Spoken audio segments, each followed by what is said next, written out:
नमस्कार मित्रांनो, सुजय मध्ये आपलं स्वागत आहे. मित्रांनो, आज महाराष्ट्र प्रदूषण नियंत्रण मंडळ म्हणजेच महाराष्ट्र पोल्युशन कंट्रोल बोर्ड यांची एक जाहिरात आलेली आहे. त्याबद्दल मी तुम्हाला माहिती सांगणार आहे.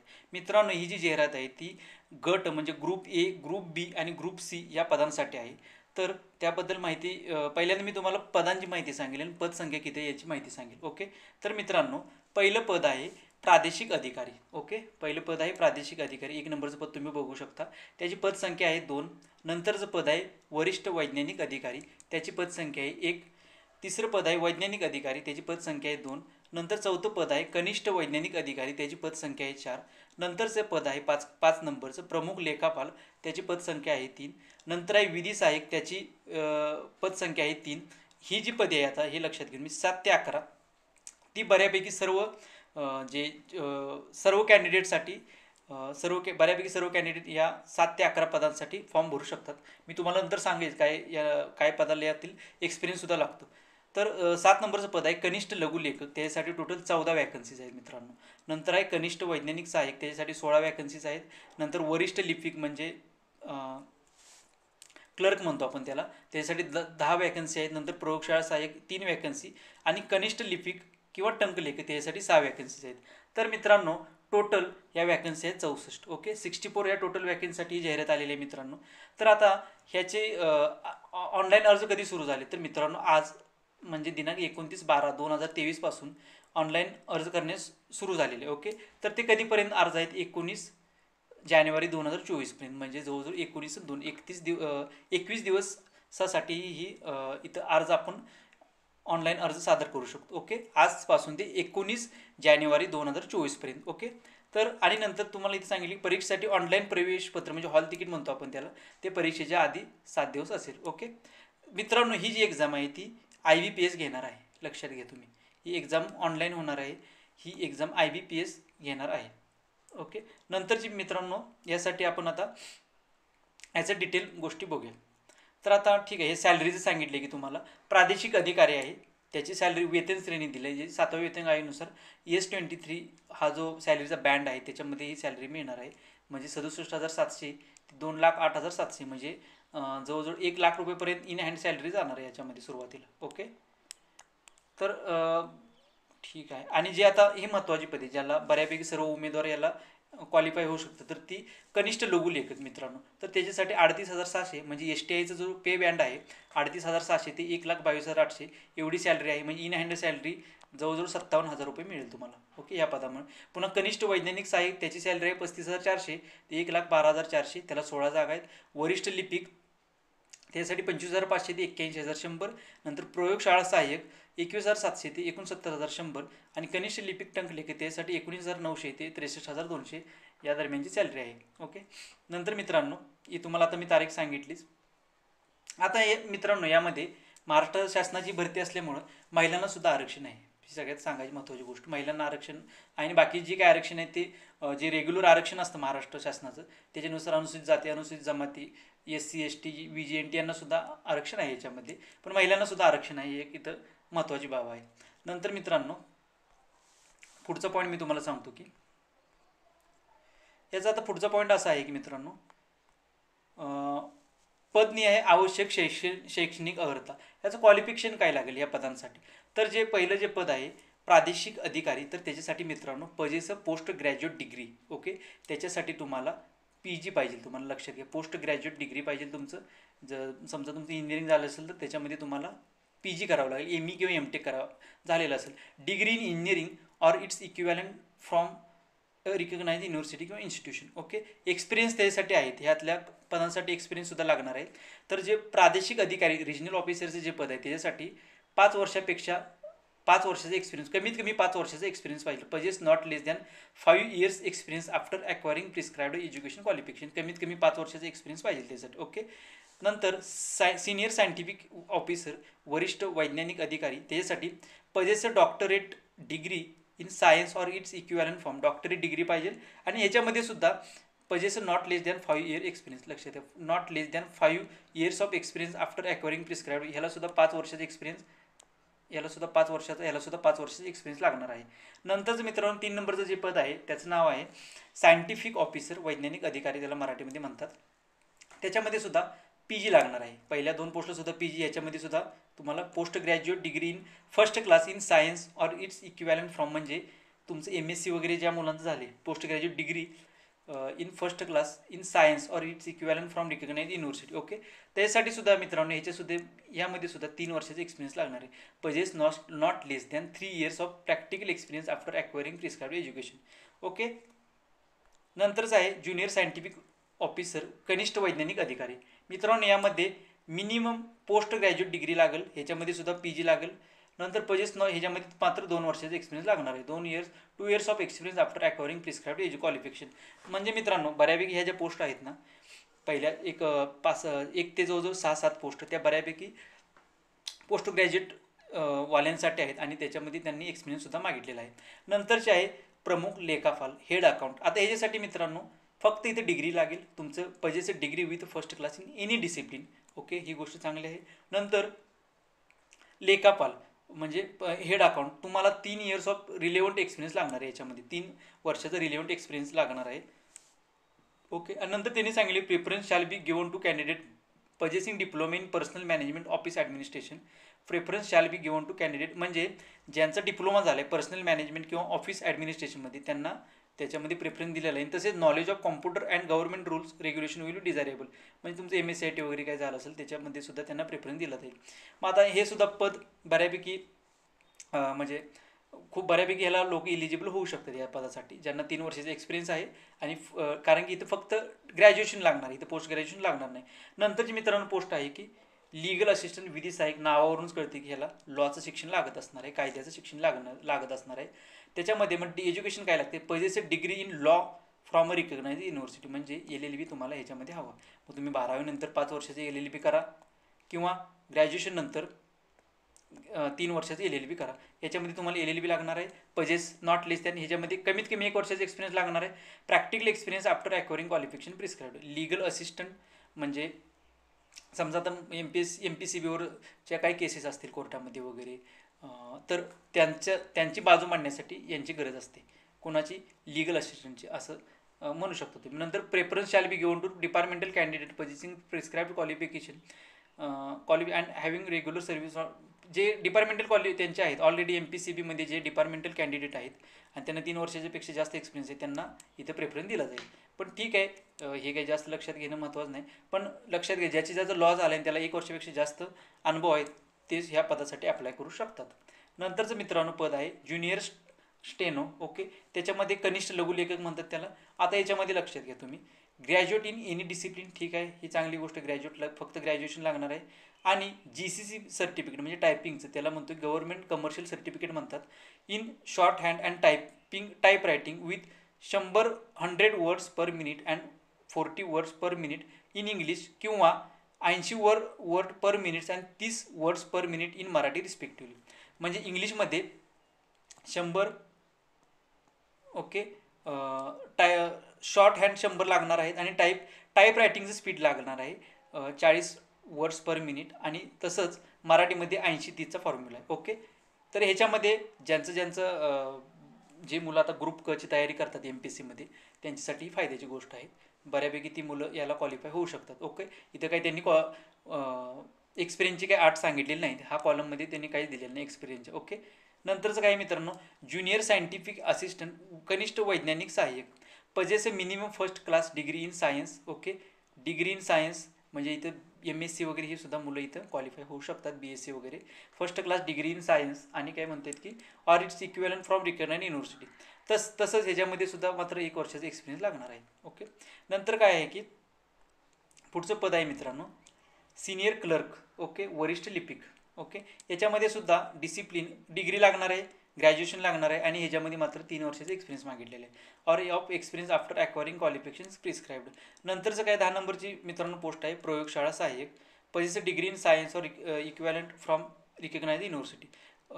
लॅबोरेटरी असिस्टंटसाठी मित्रांनो possess a degree in science म्हणजे ज्यांचं BSc किंवा MScमध्ये जे डिग्री झाले ते ह्यासाठी क्वालिफाय होऊ शकतात. Or its equivalent from recognised university आणि इन्स्टिट्यूशन. ओके, नंतरचं काय मित्रांनो ज्युनियर क्लर्क टायपिस्ट, कनिष्ठ लिपिक टंकलेखक.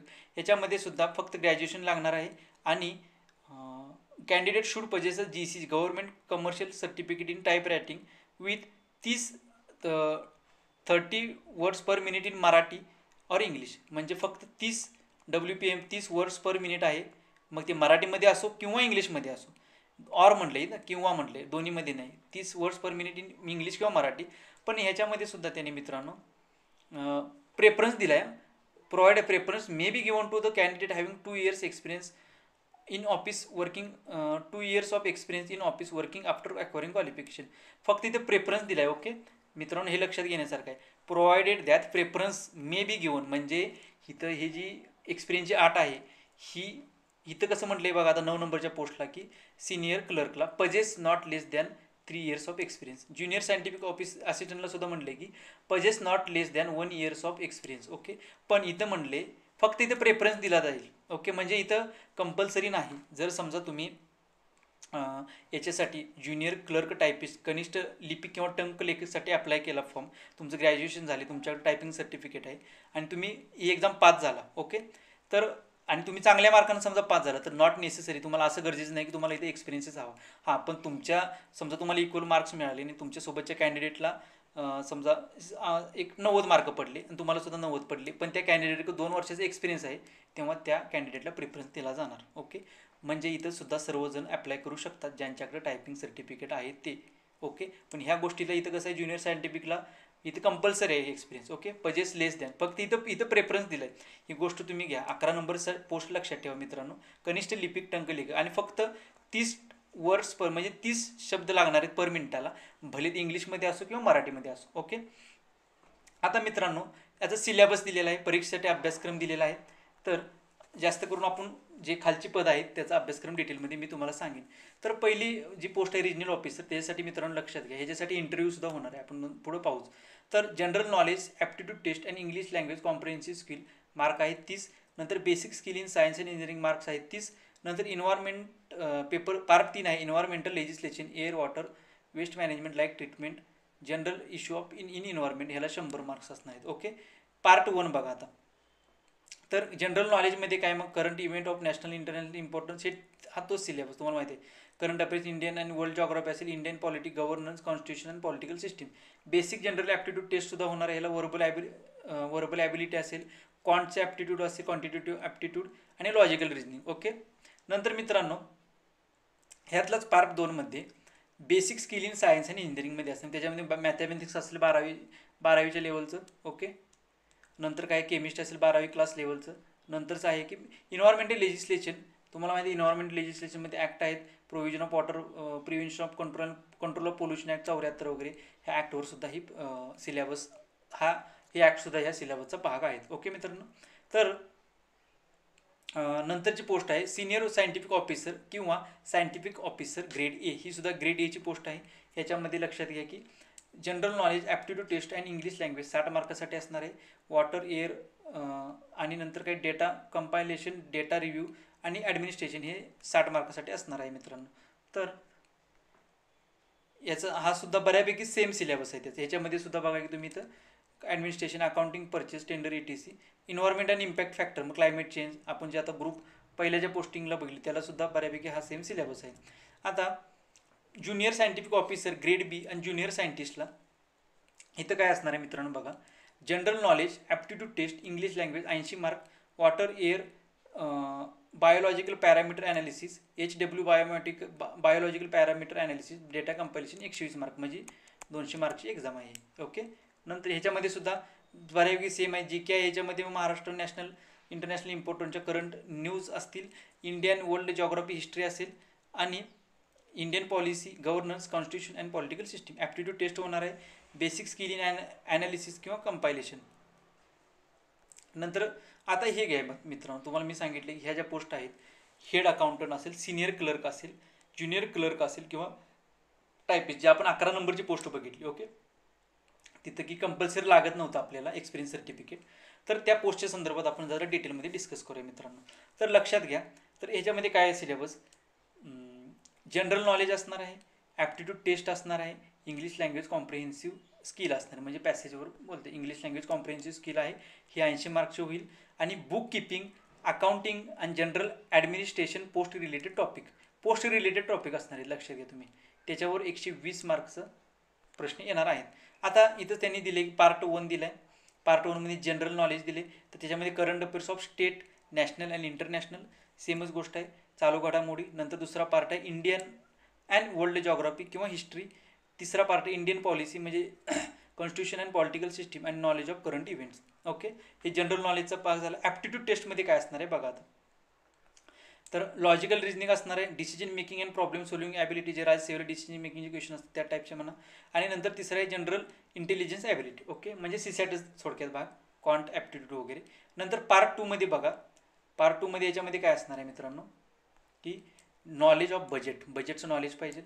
म्हणजे आपण बजेट मांडलं जातं देशामध्ये असो किंवा महाराष्ट्रामध्ये असो. मग general accounting and final account post related topic, knowledge general administration, Maharashtra civil service rule, computer knowledge, M S office, tally, account processing. Okay, M S office, tally आणि अकाउंट प्रोसेसिंग.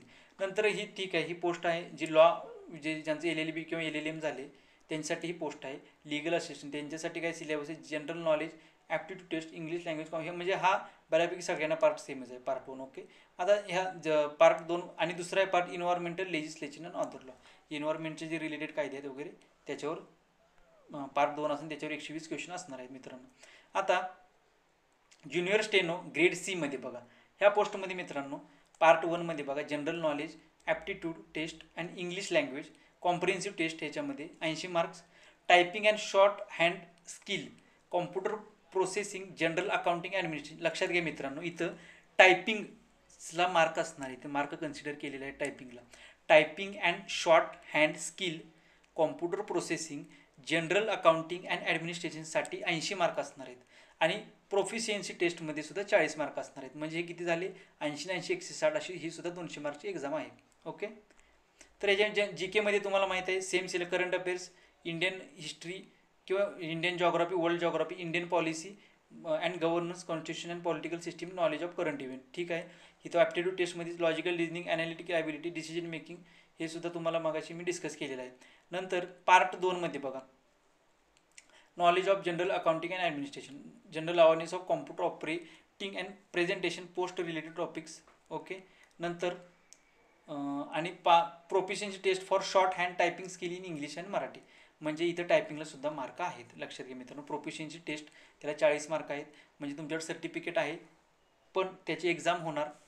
ओके, आणि तुमचे जसं तुम्ही टायपिंगचं स्पीड आहे किंवा proficiency taste ते कसं तुम्ही ते टॅकल करू शकता त्याच्यावर तुम्हाला ह्याच्यामध्ये मार्क्स मिळणार. म्हणजे थोडंसं ना एक ग्रुप C ची आपण तयारी करणारे विद्यार्थी त्यांच्यासाठी थोडं वेगळं पडते, पण ते सुद्धा प्रॅक्टिस करतात, त्यांना ही काही गोष्ट जास्त अवघड जाणार नाही. प्रोफिशियन्सी टेस्ट वगैरे काही जास्त आणि किंवा शॉर्ट हँड स्किल ज्या असतात त्यासुद्धा काही अवघड जाणार नाहीत. म्हणून जी ग्रुप ची तयारी करतात मुलं, ज्यांच्याकडे टायपिंग सर्टिफिकेट आहेत ते इझिली याच्यासाठी अप्लाय करू शकतात. नंतर पोस्ट आहे मित्रांनो लॅबोरेटरी असिस्टंट, ही सुद्धा ग्रेड C ची पोस्ट आहे. याच्यामध्ये सुद्धा पहिला पार्ट तोच आहे इंग्लिश, जे GK aptitude test, English language 40 mark, water air HW biological parameter analysis 60 मार्क्सची एक्झाम होणार आहे ह्याच्यासाठी. ओके, नंतर मित्रांनो आता तुम्हाला मागे सांगितले की गट अ मधील सर्व पदाकरिता लेखी परीक्षा एकूण 160 गुण असणार आहेत आणि मुलाखत 40 गुण असणार आहेत.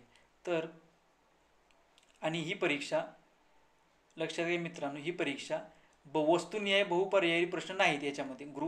गट अ मधील सर्व पदाकरिता म्हणजे 200 मार्काची होणार आहे. ओके, नंतर गट ब व गट क मधील सर्व पदाकरिता 200 मार्काची लेखी परीक्षा होणार आहे आणि ह्याच्यामध्ये MCQ असणार आहेत. म्हणजे जे आपण 11 नंबरची पोस्ट बघितली लिपिकची, ओके, जिथं 30 वर्ड्स पर मिनिट स्पीड पाहिजे इंग्लिश किंवा मराठीला, तर त्या पदासाठी MCQ प्रश्न असणार आहेत आणि गुण असणार आहे टोटल 200. ओके, नंतर मित्रांनो लक्षात घ्या ह्याच्यामध्ये चुकीच्या उत्तरासाठी गुण वजा केले जाणार नाहीत. ठीक आहे, IBPSचं सेम पॅटर्न आहे. इव्हन आपण आता आपले जे पुरवठा निरीक्षक सप्लाय इन्स्पेक्टरसुद्धा पोस्ट आहे त्याच्यामध्ये सुद्धा चुकीच्या उत्तरासाठी काही निगेटिव्ह मार्किंग सिस्टीम वगैरे नाही. तर आता याच्यासाठी लक्षात घ्या, हे सगळे जे टायपिंग सेटच्या ह्याच्यावरून टायपिंगनुसार अप्लाय करणार आहेत 11 नंबरच्या पोस्टला, तर त्यांच्यासाठी महत्त्वाचं आहे की MCQची परीक्षा असेल, टोटल 200 गुण असतील आणि निगेटिव्ह मार्किंग सिस्टीम नाही. आता परीक्षा फीज बघूया मित्रांनो, IBPS म्हटली की फीज खूप जास्त असते. 1000 रुपयेसुद्धा माझ्या अंदाजे खूप जास्त होतात लोकांचे, म्हणजे 1000 रुपये एका फॉर्मसाठी घालवणं म्हणजे बऱ्यापैकी मोठी अमाऊंट आहे. पण ज्याचं सर्टिफिकेट वगैरे आहे आणि जो 11 नंबरच्या पोस्टला क्वालिफाय होतात, बऱ्यापैकी लोक क्वालिफाय होतच असणार आहेत, त्यांनी 1,000 रुपयाचा न विचार करता याच्यासाठी अप्लाय करावं. नंतर मित्रांनो, मागास प्रवर्ग ठीक आहे, जी EWS बाकीचे जनरल सोडून जी बाकीच्या कॅटेगरी त्यांच्यासाठी 900 रुपये आहेत. Okay, form fee. आता मित्रांनो, आता इथं लक्षात घ्या, उमेदवारास प्रसिद्ध केलेल्या जाहिरातीमधील एकापेक्षा अधिक पदाकरिता अर्ज करावयाचे असल्यास अशा प्रत्येक पदासाठी स्वतंत्र अर्ज करून त्यासाठी स्वतंत्र परीक्षा शुल्क भरणे बंधनकारक राहील. म्हणजे समजा टोटल 11 पोस्ट आहेत, तुम्हाला जर 11च्या 11 पोस्टला अप्लाय करायचं असेल तर प्रत्येक पोस्टला 1,000 रुपये म्हणजे 11,000 रुपये लागणार तुम्हाला. म्हणजे सिंपल भाषेमध्ये सांगतोय तुम्हाला. म्हणजे तुम्ही 1,000मध्ये 3-4 पोस्टला अप्लाय करू शकणार नाही. 1,000 रुपयेमध्ये एकच पोस्टसाठी अप्लाय करू शकणार तुम्ही, जर तुम्ही क्वालिफाय होत असेल, तुमच्याकडे एक्सपिरियन्स वगैरे असेल तर.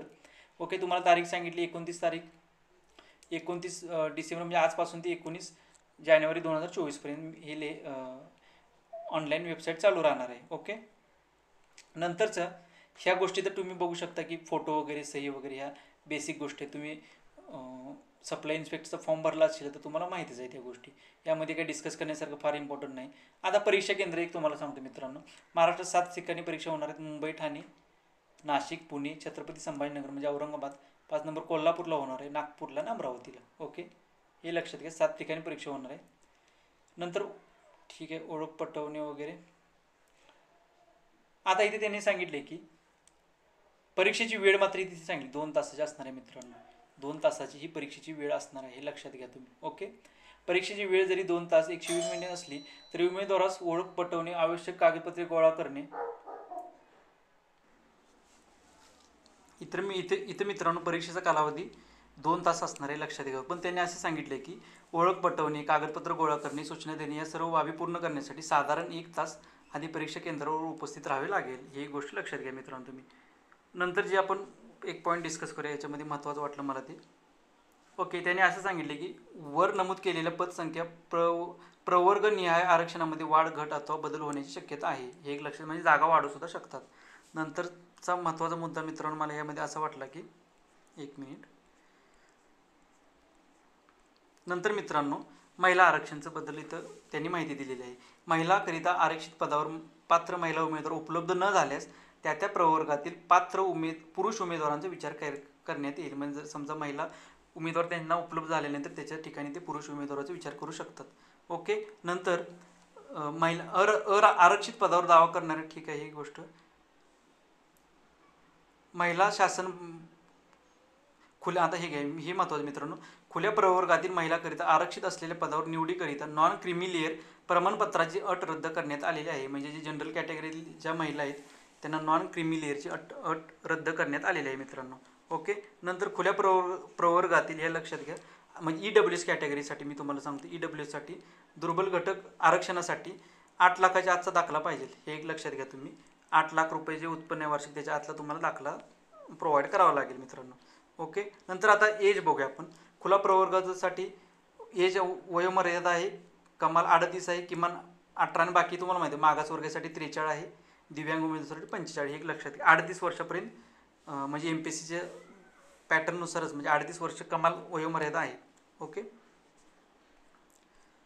नंतर मित्रांनो झालं मला वाटतं मित्रांनो, एक यामध्ये एवढं, एक मिनटं.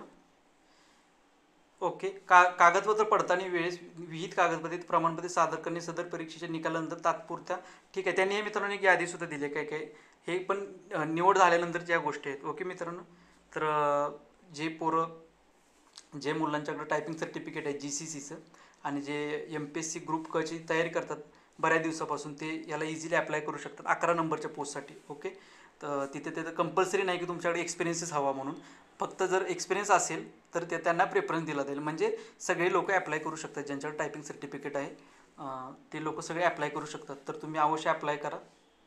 मी आशा करतो की खूप लोकांचं यामध्ये सिलेक्शन होईल मित्रांनो. तर हा व्हिडिओ सर्वांशी शेअर करा, आपल्या मित्रांनी जास्तीत जास्त शेअर करा, आणि लवकरात लवकर फॉर्म भरा. कारण की एक्झाम सेंटर महाराष्ट्रात 7 ठिकाणीच आहे, त्याच्यामुळं असं काही जणांचं असं होतं की पुण्याला सेंटर टाकतो, मुंबईला जावं लागतं. ओके मित्रांनो, आणि चॅनलला जास्तीत जास्त शेअर करा, सबस्क्राईब करा. थँक्यू, धन्यवाद.